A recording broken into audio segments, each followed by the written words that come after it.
இந்தியாவில் எந்த மாநிலத்துல என் பிள்ளைகளுடைய துப்பட்டாவை எடுக்கிறான், பூணூலா இருக்கிறான், தலைமுடியை விரிச்சு விடுறான், முழுக்கை போட்ட சுடிதார்னா அரக்கையா வெட்டுறான், உள்ளாடையை எந்த மாநிலத்துல கலட்டுறான்? என் பிள்ளையோட உள்ளாடையை கழட்ட நீ யார், எது கழட்ட? அந்த தேர்வு நடத்துற ஆணையர் அந்த மேற்பார்வையில் கிடக்குற காவல்துறைக்கு என்ன வேலை? மனச்சான்றோட இந்த நாட்டு மக்கள் இதை யோசிக்கணும். இதை நீட்டு வேணாங்கிறாரு, இப்படிலாம் பேசக்கூடாது. மூக்குத்தி தோடு எவ்வளவு பெருசு இருக்கும்? மூக்குத்தி அறிவார்ந்த மக்கள் செஞ்சு பாருங்க, இந்த மூக்குத்தி எவ்வளவு பெருசு. இந்த மூக்குத்திக்குள்ள பிட்ட கொண்டு போய் பார்த்து எழுதிட முடியும்னு நம்புதா அந்த சமூகம்? நம்புதா?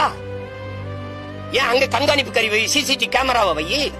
அப்ப மேற்பாளர்கள் சூப்பர்வைசர் இருக்கான்ல, அவன் என்ன பண்ணிட்டு இருக்காரு? அவர் என்ன பண்ணிட்டு இருக்காரு? பார்த்து எழுதும் போது அப்படிக்க மாட்டாரா?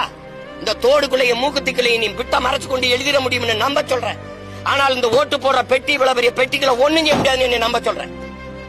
இது சரியா பதிவு நடக்குங்கிற இந்த மூக்குத்திக்குள்ள பிட்டு கொண்டு போய் எழுதிடுவான்னு நம்ப சொல்றேன்.